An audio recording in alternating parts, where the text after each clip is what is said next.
বহুত ঘাট প্ৰতিঘাত প্ৰতিৰোধৰ মাজেৰে আহি আজি প্ৰায় ৩৫ বছৰ পাৰ কৰিব সাংবাদিকতা। গতিকে আপোনালোকৰ মাজৰে এজন যিসকলে অহৰহ এই জীৱিকা হিচাপে বা প্ৰফেশ্যন হিচাপে পেচা হিচাপে ইয়াৰ লগত জড়িত হৈ আছে। গতিকে তেখেতসকলৰ অনুৰোধ ৰক্ষা কৰি আজি থিয় দিছোঁ। প্ৰথমতে মই এটা কথা অনুৰোধ কৰিম আপোনালোকক যে আজি ভাৰতত প্ৰায় 1,46,000 ৰেজিষ্টাৰ্ড নিউজ পেপাৰ আছে, বাতৰি কাকত আছে, আৰু সেইদৰে নিউজ চেনেল আছে প্ৰায় 400।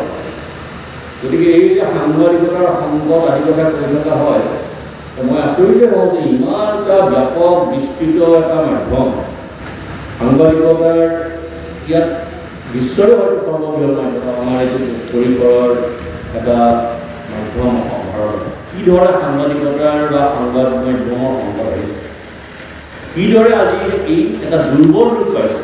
কাৰণ এই 1,46,000 পেপাৰ, 400টা নিউজ চেনেল, ই বিশ্বৰ ভিতৰত সৰ্ববৃহৎ এটা সংবাদ নেটৱৰ্ক বুলি আমি যদি ধৰোঁ, তেতিয়াহ'লে আজি যিটো ৰূপ ভাৰতীয় সংবাদ মাধ্যমৰ, সেই ৰূপটো কিন্তু কল্পনা কৰিব পৰা নাযায়। মই নিজে ভাবি পেলাই উলিয়াইছোঁ যে ইয়াৰ মোটামুটি 6টা দিশ হ'ব পাৰে, যি কাৰণে আজি সংবাদ মাধ্যম বাৰে বাৰে আক্ৰমণৰ সন্মুখীন হৈছে বা দুৰ্বল হৈ পৰিছে বা বিভিন্ন প্ৰলোভকালীন সংবাদ মাধ্যমৰ আহিছে। তাৰে এটা কথা ঠিক যে সংবাদ মাধ্যমক বুজিবলৈ হ'লে সংবাদ মাধ্যমৰ অৰ্থনীতিৰ কথা বুজিব লাগিব। অৰ্থনীতিটো এইটো যে আজি এখন নিউজ পেপাৰ চলাবলৈ, এটা নিউজ চেনেল চলাবলৈ যিটো খৰচ, যি ধৰণৰ বিভিন্ন ধৰণৰ ব্যাপক তাৰ খৰচ বাঢ়ি গৈ আছে, সি তাৰ অৰ্থনীতিয়ে কোনো ধৰণে এটা সুষম অৰ্থনীতি বুলি ক'ব নোৱাৰে। এখন বাতৰি কাকত চলাই থকা, সেই যিটো অৰ্থনীতিয়ে চলাই থকা হৈছে, সেইটো প্ৰায় অসম্ভৱ এটা কাম। গতিকে বিভিন্ন ধৰণৰ কম্প্ৰমাইজ, বিভিন্ন ধৰণৰ আপোচ কৰিব লগা হৈছে। গতিকে তাৰ ফলত কি হৈছে, সংবাদ মাধ্যম দুৰ্বল হৈ গৈছে। দ্বিতীয়তে বিভিন্ন প্ৰাইভেট কৰ্পৰেট যিবোৰ বিজ্ঞাপন, যিবোৰ সাধাৰণতে পাই থকা হয়, সেইবোৰ সংকুচিত হৈ আছে, সৰু হৈ আছে, সেই বজাৰখন সৰু হৈ আছে। গতিকে সংবাদ মাধ্যম চৰকাৰী বিজ্ঞাপনৰ ওপৰত মুখামুখি হৈ পৰিব লাগিছে। চৰকাৰী বিজ্ঞাপনৰ লগত যেতিয়া এতিয়া নিৰ্ভৰশীল হ'ব লগা হৈছে, চৰকাৰৰ বা প্ৰতিষ্ঠানৰ সুবিধাৰ সুযোগ হৈছে। তৃতীয়তে মই ভাবোঁ যে প্ৰিণ্টৰ প্ৰতি প্ৰিণ্ট মিডিয়াৰ প্ৰতি মানুহৰ আগ্ৰহ কমি আহিছে। এইটো মোৰ ধাৰণা, আপোনালোকে শুদ্ধ কৰি দিব। এইটো হৈছে আমাৰে নহয়, গ্ল'বেল এটা গোটেই বিশ্বতে প্ৰিণ্ট মিডিয়াৰ প্ৰতি মানুহৰ আগ্ৰহ কমি আহিছে। তাৰ কাৰণ হয়তো বেলেগ বেলেগ আছে।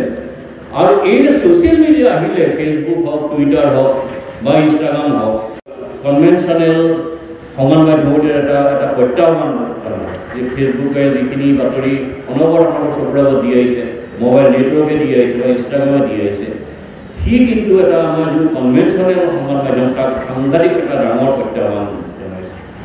গতিকে এই ছ'চিয়েল মিডিয়া আৰু ইণ্টাৰনেটৰ উত্থানেও সংবাদ মাধ্যমৰ জনপ্ৰিয়তা যথেষ্ট কমাইছে। আৰু এটা বৰ নেতিবাচক কথা হ'ল যে এই যে সংবাদ মাধ্যমৰ মালিকসকলৰ এটা পাৱাৰ চেণ্টাৰ হৈ অহাৰ এটা স্পৃহা, যে মই ৰজা ভঙাপতা বিস্ফোৰণ মই কৰিম, মই চৰকাৰ বনাম, এই যে এটা ৰজা ভঙাপতাৰ খেলত নিমজ্জিত হৈছে একাংশ, সকলো নহ'লেও, সিও কিন্তু সংবাদ মাধ্যমৰ গৰিমা ভগ্নাতে হ্ৰাস কৰিছে। গতিকে এই প্ৰতিকূলতাৰ মাজত আজি যি মফচলীয়া সাংবাদিকসকলে কাম কৰিব লগা হৈছে, সি কিন্তু খুব দুৰূহ কাম, মই যিমান দূৰ জানো। কাৰণ আজি মফচলীয়া সাংবাদিকসকল ৰাজনৈতিকভাৱে হওক বা আৰ্থিকভাৱে হওক বা কাৰিকৰীভাৱে হওক বিভিন্ন প্ৰতিকূল পৰিৱেশৰ মাজেৰে এটা বাতৰি পঠায় বা এটা বাতৰি সংগ্ৰহ কৰে আৰু সেই বাতৰি আপুনি ক'ব নোৱাৰে যে গুৱাহাটীত আমি সংবাদসকলে কিমান গুৰুত্ব দি ল'ম বা ল'ম নে নল'ম সেইটো কথা কিন্তু তেওঁলোকক কোনেও মানে সেই গুৰুত্বখিনি অলপ মানে পাৰ্থক্য দিছেনে নাই সেইটো কিন্তু আজি চৰ্চাৰ বিষয় গতিকে মই এইটো কথা ক'ব যে মফচলৰ সাংবাদিকসকলে আচলতে এটা সংবাদ মাধ্যমৰ ৰাজ হয় কিন্তু সেই কথাটো বহুত সম্পাদকে গুৰুত্ব কম দিয়া দেখা যায় মই যিমান পাৰোঁ এই কথাটো শুদ্ধ কৰিব চেষ্টা কৰোঁ যে তেওঁলোকক আৰ্থিকভাৱে সহায় কৰা বা তেওঁলোকৰ মাননি বঢ়োৱা বা তেওঁলোকৰ বাতৰিত যথাযথ গুৰুত্ব দিয়া কেতিয়াবা ব্যক্তিগতভাৱে কথা পতাৰ চেষ্টা কৰোঁ আৰু সেইকাৰণে মই এনেকুৱা ধৰণৰ সভালৈ মাতিলে প্ৰায়ে আহোঁ তেওঁলোকৰ অসুবিধা তেওঁলোকৰ অনুভৱ তেওঁলোকৰ বিভিন্ন ঘাট প্ৰতিঘাত জনাৰ চেষ্টা কৰোঁ গতিকে মফচলৰ সাংবাদিকখিনিক যদি আমি গুৰুত্ব দিওঁ যিটো ট্ৰেণ্ড যিটো কথা আপোনাৰ ৰাষ্ট্ৰীয় সংবাদ মাধ্যমত দিছে ৰাষ্ট্ৰীয় সংবাদ মাধ্যমত আজি কেইটামান মাত্ৰ চেণ্টাৰৰ পৰা বাতৰি আহে সকলো বাতৰিয়ে নিজৰ মূল প্ৰতিষ্ঠানটোত সাজু কৰা হয় গতিকে এই